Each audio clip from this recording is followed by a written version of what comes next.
On today's episode, we're going to talk about... sorry, I always suck at these. That one looks familiar. Do you ever feel bad for your devices? Like, my PSP just wants to rest. In fact, the battery had already completely died on me once, but I brought it back to life just to play... Yeah, maybe I'd want to be dead too.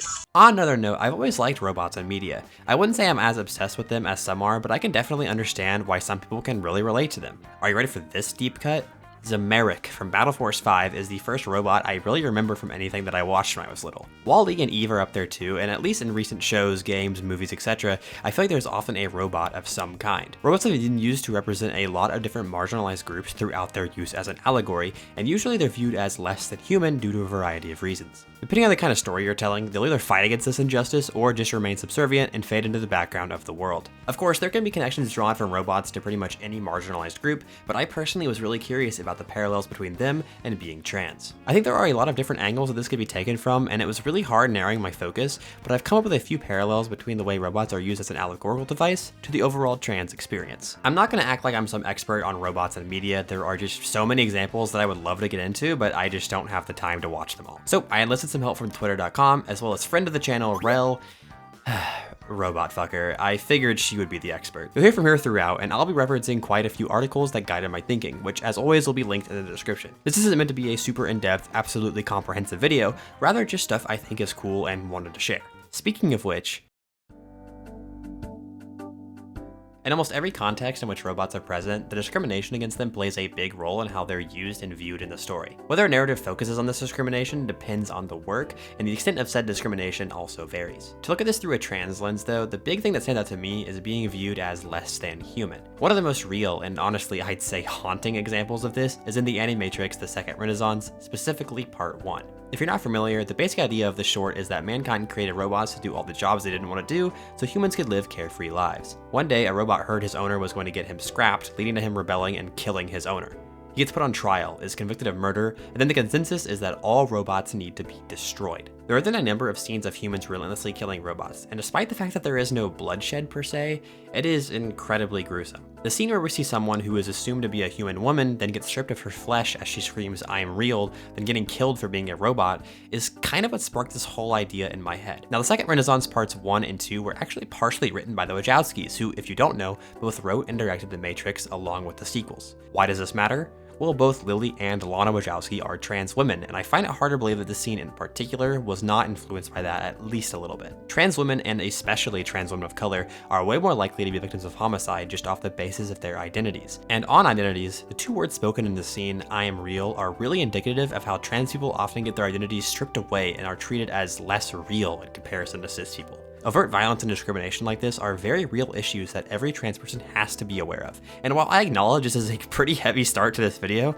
I think it is incredibly important to have this sort of lens when talking about this kind of topic. To completely change the vibe, let's talk about that feeling of being less than and what that looks like in the context of robots. Growing up, unfortunately, I never watched my life as a teenage robot. It was a little bit before my time. So instead, I got to watch Fanboy and Chum Chum.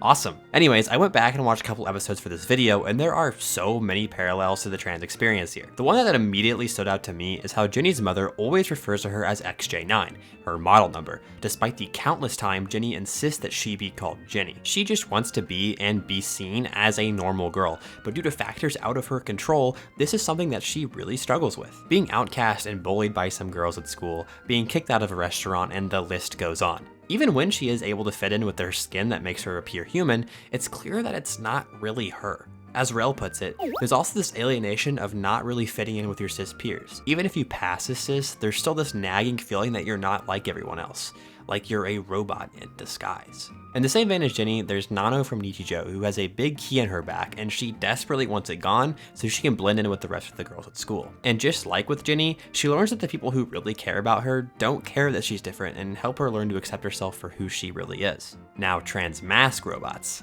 I asked a friend of mine, he said he couldn't think of anything that really stuck out to him. This article here mentions Sex from Battle Angel Alita. I haven't seen it. But I would go as far as to say that Rodney from Robots could be a contender. Hear me out. When his parents originally make him, they forget one final part, and it's kind of like implied what that part is. And secondly, there's this time where they made him wear this, and he didn't like that. So there's my case. If there's anything you could think of, please put it down below. I did get my friend to come around on Wall-E, and I don't even know why. もう一つ、私が私でいられる保証は。その保証はない。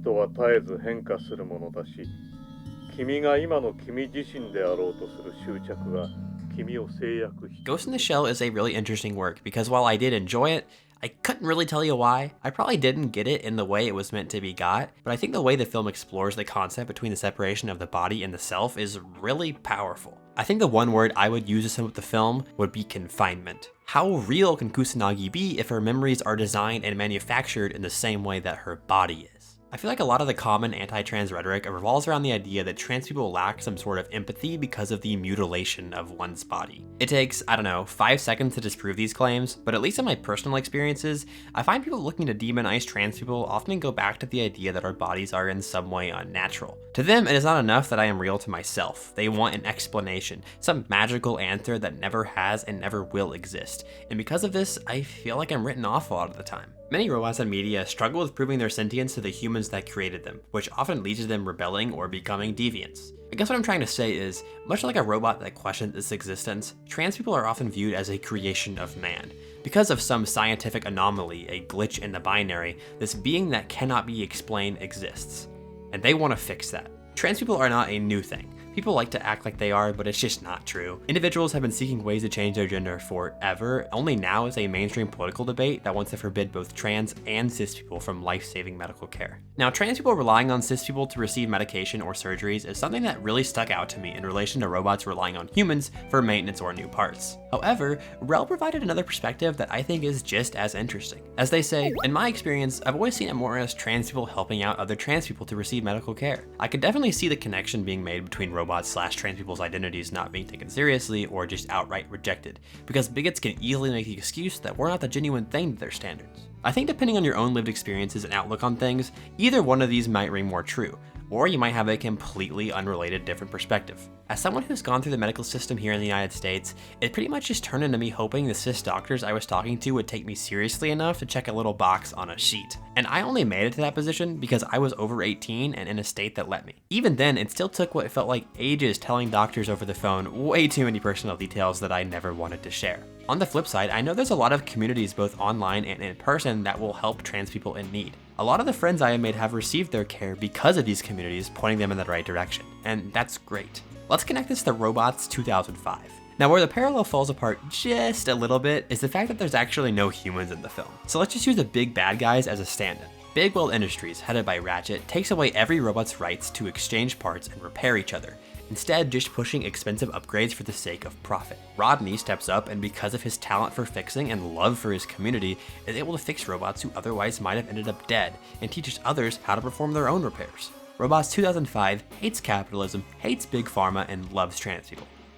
I think that's what I took away. Anyways, I feel like this is a really interesting angle in its own right, and you could probably make a whole video on that in itself, but now I want to talk about my personal favorite topic, relationships.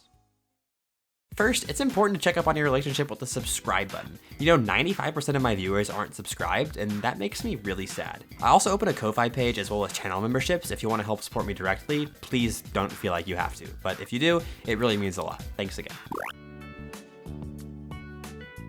By 2025, women will be having more sex with robots than with men. And I'm personally pumped for that. I think I've seen this meme so many times, but I've never actually read what it said. Anyways, the way robots are viewed and treated in terms of sex and relationships really bears a lot of resemblance to how trans people are viewed and treated in these same contexts. Looking at Blade Runner 2049 and really a lot of these cyberpunk-esque films, games, etc., we have a lot of robots that appear female, usually for the purpose of hooking up with. In a lot of works, hooking up with a robot, typically one that is femme-presenting, is seen more as a fringe, fetishy thing, and is generally looked down upon. Falling in love with a robot is almost always completely out of the picture or seen as incredibly pathetic. Now, the sexualization of female-coded robots might be a topic for another time, but I do think it's really interesting how, despite the fact that robots are inherently sex and genderless, we still apply these things to them. A male robot can quite literally be anything, while a female robot is usually overtly sexualized and has an extra layer of being othered on top of the otherness that already comes with being a robot. This all ties back to the idea of how trans people, a lot of the time trans women in particular, are viewed in terms of relationships. As Rel put it, dating a robot can be seen as fake/not real by bigots, the same way that they say dating a trans girl doesn't mean you're dating a real girl. It all comes back to them demanding something real or genuine in their limited warped view. They do not live in reality, yet they demand everything conform to the fantasies in their heads. The same way female robots are fetishized and seen as one-night stands link back to a lot of trans women's experiences while trying to date, usually being disregarded as nothing more than a fetish or not someone you could ever have a serious, genuine relationship with. Having to worry that your cis partner sees you in the way you see yourself is really frustrating and sometimes really demotivating. I think this worry is one of the biggest reasons T for T is so popular, and why dating and relationships can be really hard for gender non-conforming people. Shifting gears, laugh. How does one define family? Family is something I feel no two trans people have similar thoughts and experiences with. Hell, even if they're from the same one. The idea of the nuclear family consists of a mom, a dad, a kid or two, and maybe a dog thrown in there, all living under one roof happily ever after. This, at least in the United States, is the sort of standard you're supposed to live up to. Of course, there's nothing wrong with wanting that for yourself, but when you start projecting that belief onto those who don't want that, that's where the problems start. Queer relationships a lot of the time don't conform to that structure. Like, me and my wife can't figure out who the dog is going to be. But even if yours does conform to that, you're still going to be viewed as non-genuine. Moving away from building a family of your own, where does one turn if their own biological family isn't in their life? Well, this is where the concept of chosen family comes into play. Looking at Robots 2005 again, this film is genuinely so good. While Rodney is on good terms with his parents, in order to truly build a life for himself, he creates close bonds with the other rejects of Robot City. There's some family structure involved, like Aunt Fanny being the mother and this red guy being the weird brother, but to put it simply, family is who you choose to make it. A robot doesn't really have biological parents, besides one example, but we'll get there. And a lot of the time in media, robots band together and build their own communities, making a place where they'll be accepted and treated like everyone else, a place free from the hierarchies put in place by human society, a place where they can truly live. Even if we don't know each other super well, I consider my local queer community as a sort of second family. We look out for each other, we help each other, and we really do care about one another. Later on 2049 presents a really interesting view on how hierarchies of power are established and maintained. A replicant gave birth, something that should not be possible. And if that info got out, it would cause a massive uprising and throw power dynamics between humans and replicants completely on their head. One concept I've been learning about a lot recently is that of reproductive justice. Who is encouraged to reproduce, who is barred from it, and how are those voices silenced? There's a lot of intersectionality between race, gender, social class, etc., but when a people is able to populate on their own, this is where they truly gain power and independence. Queer folk, a lot of the time, can't have their own biological children, and that's one way a lot of hateful rhetoric sneaks into society. To close on a less serious note, something Wally and Eve are T for T, and you can't tell me otherwise. Now, this tweet here stirred up a little bit of controversy when it was published a while back, but I really think the process of unlearning what you were taught and finding meaning in yourself is really interesting. The first robot that came to mind when I originally saw this was Aegis from Persona 3. I'll try to keep this section pretty spoiler-free. When you originally meet her, she is very robotic, go figure, and she was quite literally built for one purpose: destroying shadows. She eventually fails to fulfill her mission, and she is absolutely devastated, until the members of SEES come together and help guide her through what it means to have purpose in life. By the end of the game, you kind of forget she's a robot. Her speech becomes less noticeably robotic, she tends to add to conversations more often, and overall just feels a lot more human after all said and done. Looking at this through specifically a trans femme lens, the idea of being raised to be a weapon can relate back to the core of toxic masculinity and how one is brought up to be a quote-unquote man. Obviously, everyone's experiences with this are different, and I'm not trying to call out all cis men or anything like that, but I still want to explore this idea because, well, I mean, that's why you're here. Okay, that should cover all my bases. Whew. In my own personal experiences, growing up in the Midwest, a man's purpose is to find a wife, have a good job, be tough, keep things to himself, and be against going to the doctor for some reason. The list goes on, and you've heard it all before. Now, speaking to you as a trans woman, that didn't really jive with me, but that doesn't mean I sure didn't try to live like that. I don't know how my girlfriend put up with me. I was always so negative and sad and angry, and for what? I don't even really know, but I know I was encouraged to be angry by the men in my life. I remember being told in a car ride by some old guy in my family that your wife should never feel like she has more power over you, and thinking, do you even love your wife? I was like 14 when he said that, and I still thought it was weird. Still, I bought into this line of thinking because, well, I was already mad at myself enough. Why not make it everyone else's problem? One thing led to another, and boom, now I'm here making YouTube video essays for the gay people on my phone. But removing myself from that mindset to truly have personal growth took a long time. I think being able to strip yourself from harmful/bigoted mindsets and learning to be more empathetic to your fellow human, as well as being free to express who you really are inside, makes you more human too. I think what Rel brings up here is really important. You don't have to trans your gender to figure out that your previous mindset wasn't the greatest. You just need to put yourself in someone else's shoes and truly try to view things from different angles. A character like Aigis, I think, embodies this in a really upfront way. She doesn't believe her life has any purpose other than fulfilling her preset goal. But in the end, it's her humanity that allows her to connect to those around her and derive her own purpose in life. Being trans is a lot like that in a sense. I was raised and expected to be some successful, tough man with a family of his own. Meanwhile, I made a puppy girl joke like 5 minutes ago, and I say this is my job. But this has allowed me to figure out what I like doing, and I wasn't ever so sure of myself until I actually started to be myself.